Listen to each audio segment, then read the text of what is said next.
Recchi, and I have the honor of serving as the Region 9 Boundaries and Inclusiveness Education Coordinator for this year.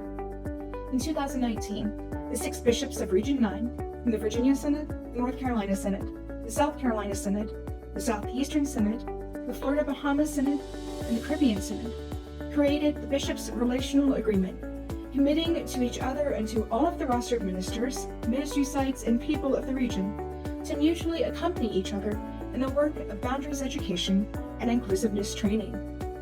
Every year, on a 3-year cycle, all of the rostered ministers of the region participate in a day-long training event that has an intentional focus. The 3-year cycle focuses on basic boundaries training in the first year, cultural competency and racial justice in the second year, and cultural competency and gender justice in the third year. This intentional concentration on boundaries and inclusiveness is holy work. It is gospel work, rooted in God's creating and calling good, seeing the image of God in one another, the people we serve, and the communities we are part of.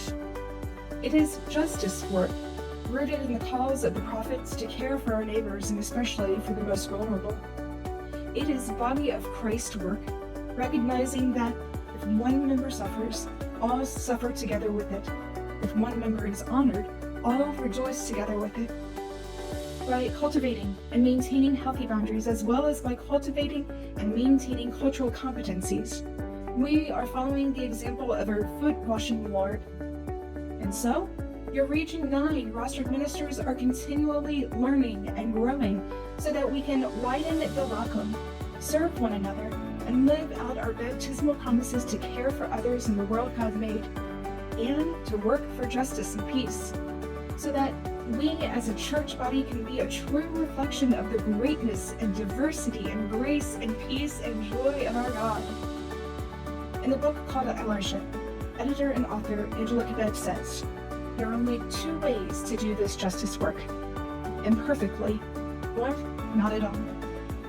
And so, we continue trying, learning, and listening to the story and lives around us. I look forward to working and learning together with all of you this year.